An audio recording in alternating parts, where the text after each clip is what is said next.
Hello guys and gals, me Mudahar, and today's story has no winners, no good people. Sometimes we can cover things where every party, in my opinion, is a bit in the wrong, and some parties are incredibly cruel. Now today is Nintendo again, which, Nintendo does not have any mercy for anybody, and especially when it comes to, taking a bite out of their bread, they will absolutely do whatever they can to ruin your life going forward. And today's video is all about an individual who's had their life ruined forever by Nintendo. Till the day they die, Nintendo will garnish 20 to 30% of their money, their check, their meal ticket, every single time they get paid out, allegedly in this case. Now, for those of you who don't know, a while back I covered a story about Gary Bowser, an individual who was allegedly connected to Team Xecuter, one of the most notorious hacking groups out there, for-profit console hacking groups. And this person ended up being caught by federal authorities. They were captured. They spent time in prison. And now that they're coming on their way out, obviously this is somebody that's paid for their crime, their sin, so to speak. And this was somebody that was involved, again, in one of the largest, console hacking groups out there. Now, obviously, I'm going to state one thing for the record. Gary Bowser and the people behind Team Xecuter are in the wrong. They are criminals, they are hackers, and they are people that have absolutely sided with hacking these consoles for profit. This wasn't something like a hobby thing. This wasn't like, hey, we're gonna mod consoles and open source the hell out of them. These were hackers that had clear profit in mind and called it a day. Now, one of the entities they went up against was Nintendo, and specifically the Nintendo Switch. Now, obviously, the Switch, being one of the highest selling Nintendo systems, highly profitable, and one that is rife with piracy, believe it or not, Nintendo's not going to take it lightly, especially when you get onto their bottom line. Now, let's get started with some history real quick. So Team Xecuter, which if you go to their actual URL, it is a domain that has been seized by Homeland Security investigations pursuant to a seizure warrant issued by the U.S. District Court.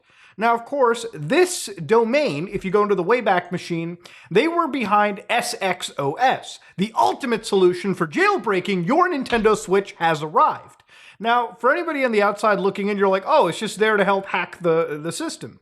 It wasn't just there to hack the Nintendo Switch. This was billed pretty much as a piracy tool. If you go to their website and look in, they basically sold this little dongle and this little JIT-kick device, which basically, if you took off the right rail of the Nintendo Switch, the first generation, with a hardware exploit, you could slap that little device into the rail here and then plug that little dongle in the bottom, and you could actually put your Switch into RCM mode, which then you could launch custom firmware. In this case, they were selling SXOS, which again, if you had a hardware, moddable Switch, if you had a hardware exploitable Switch, no matter what Nintendo did by updating the firmware, you could bypass their copy protections and load this firmware, which again, they even specifically write on their website, with SXOS, you can play all your favorite games straight off the micro SD card, inserted into your Switch. So of course, homebrew games and applications. But one of the things that they had was, of course, loading XCI files, which were Nintendo Switch game dumps. And they actually had it in such a way where they even had anti-piracy code for their piracy tool at the time. Team Xecuter was an incredibly controversial group, and while they covered Nintendo games, Nintendo consoles, they covered Sony consoles, and Microsoft Xbox and Xbox 360, with the exception of one, which hasn't been hacked, the Xbox One and the Series X systems. But of course, Team Xecuter has history, and unlike a lot of other homebrew groups out there, these people were specifically tied to making profit. Now, that being said, the government of the United States ended up going after them and actually ended up catching 3 individuals. So 2 members of notorious video game piracy group Team Xecuter are in custody, and this is from October 2nd, 2020. So here they write, 2 leaders of one of the world's most notorious video game piracy groups, Team Xecuter, have been arrested and are in custody facing charges filed in the U.S. District Court in Seattle. So one of them is Max Luarn, allegedly a French national of Avignon, France, and Yuaning Chen, 35, a Chinese national of Shenzhen, China. And then, of course, you got Gary Bowser, 51, Canadian national of Santo Domingo, Dominican Republic. They were charged in a federal indictment unsealed today. And this is where they alleged that they were leaders of a criminal enterprise that developed and sold illegal devices that hacked popular video game consoles, like the Nintendo Switch, for instance, which they state right over here. These defendants were allegedly leaders of a notorious international criminal group that reaped illegal profits for years by pirating video game technology of US companies. So it was alleged that they made tens of millions of dollars, which I'm not surprised if they did.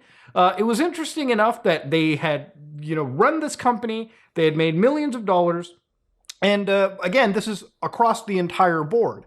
But one of their most prominent products was the thing I showed you, Team Xecuter SX, which again was specifically targeting the Nintendo Switch. So you can even write that they were behind other products like Gateway 3DS, Stargate, SX Pro, SX Core, you name it. In fact, the Gateway 3DS was one of the most popular 3DS hacking carts, which a lot of people use to run 3DS games off of, or if you were, somebody that wanted to truly hack the 3DS, you would run Cubic Ninja, which would allow you to run a whole array of different soft mods.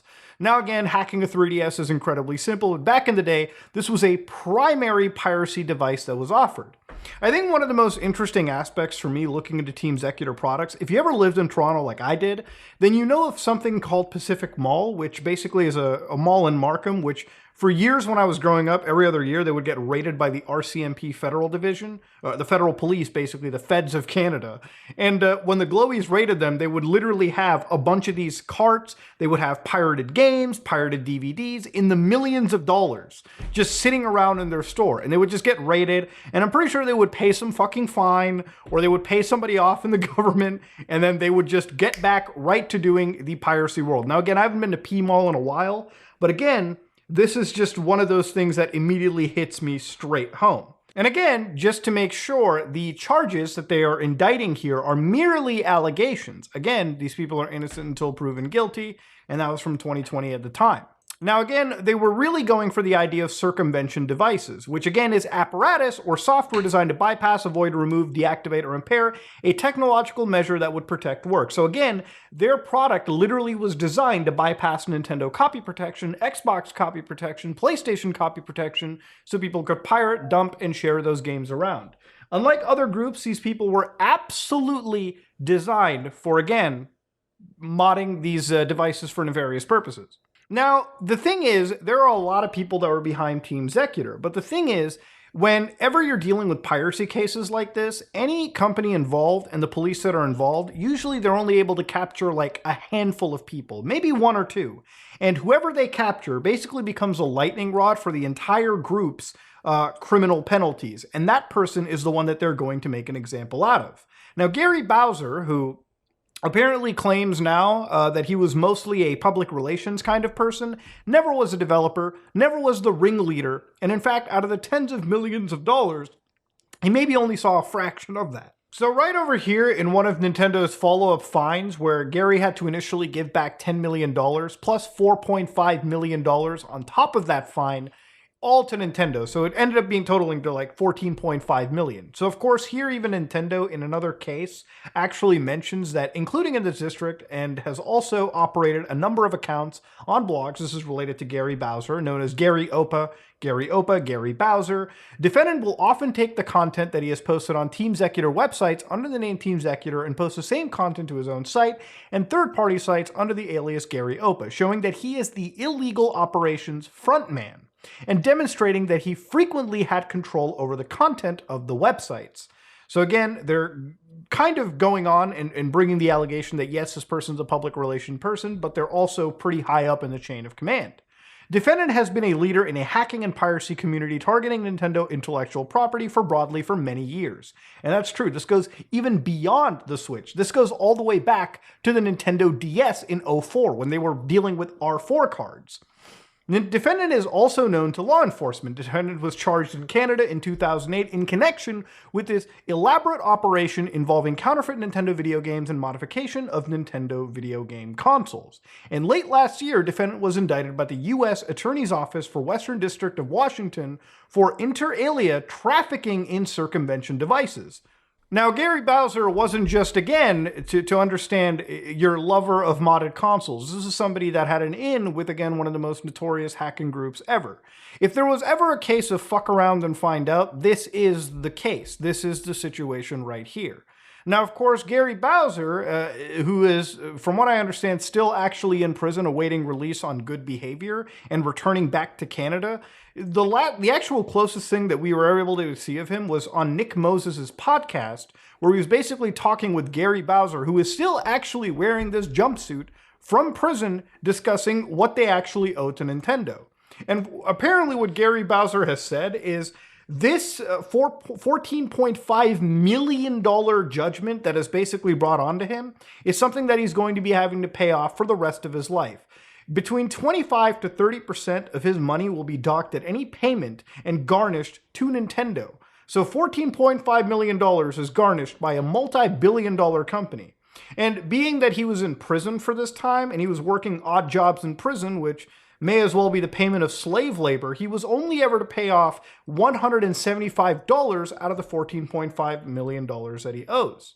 So again, the point of the story here is Nintendo has absolutely gone off of the most cruel end, and just to further punish the guy who's already served prison time, they are now garnishing this person's wages until they die. And the reason we're saying until he dies is nobody is earning $14.5 million just for the sole reason to pay back Nintendo as a company.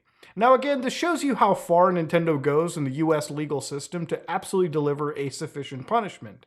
Now, I personally believe this is excessively cruel, especially towards one individual. Yes, Gary broke the law. Gary worked with a criminal enterprise, allegedly, again, I'm going to throw it out there, that was designed to make profit by helping the piracy of Nintendo video games. Now, while piracy is illegal, and obviously there are moral, discussions we can have around the topic, somebody who serves jail time like this, in my opinion, is probably, it's enough, all right? Like, at the end of the day, when you're in jail for this, that to me is a little bit more excessive. Obviously, Gary got a fine and he's gotten this, but for Nintendo to chase after $14.5 million in such a fashion is incredibly petty, given the fact that this amount of money means absolutely nothing to Nintendo. If anything, all this does is create, just again, a negative PR vacuum for Nintendo. It's just a bad look overall for, again, this Goliath of a company to further punish this individual out there. Again, Gary was not the only person involved into it. There were a few other people, but being the fact that Gary was the one that was caught, and he's the one that can be punished the hardest, this is the one they're making an example out of. Now again, I'm not here to say that Gary is some fucking Jesus-like figure that is unfortunately falling onto the sword. Don't get me wrong, Gary made a mistake. Gary worked with bad people. Gary got caught, and Gary knew full well that when he was getting into this shit from the start, this is how it was probably going to end, with Nintendo's Yakuza-ass legal team coming to fuck this dude in the ass. And definitely, he got screwed. He got burned, and he got burned to the tune of $14.5 million. Now, of course, this is a scenario where obviously people are rightfully saying this is a bit too excessive, but at the end of the day, this is a scenario where there is no good person. Team Xecuter, when they existed, when they were alive and well, were one of the most prominent hacker groups out there that specifically was there for profit. They were out there making the JTAG Xboxes, the flash carts for the Nintendo products, and if any company existed to promote piracy, not modding, piracy directly, it was Team Xecuter. And of course, this is again a company that many people either love or they hate. They're a very conflicting group. In my opinion, they make the entire soft mod community look bad, simply because out of all the companies out there, this is the only one that existed to specifically seek profits off of the piracy of many video games. Now, ladies and gentlemen, whatever your thoughts are on, my personal belief is this is a very, very excessive judgment. And all I can do is hope that maybe Gary has some method in the bankruptcy courts. Maybe that could be an avenue of getting out of this payment somehow. I mean, his credit's going to be shot to shit. But even then, maybe that's not a case. Again, serving jail time, getting fined, and having your wages garnished for the rest of your life. This is truly the worst ending for this kind of a character out there. But ladies and gentlemen, let me know what you think. This story has come to an end. And I don't think Nintendo is even hopeful getting the other people that were involved in the Team Xecuter project. I think at the end of the day, Gary Bowser is the only one that's going to fall on the sword. But hey, fuck around and find out, right? Anyways, ladies and gentlemen, this is me, Mudahar, and if you like what you saw, please like, comment, and subscribe. Dislike it if you dislike it. I am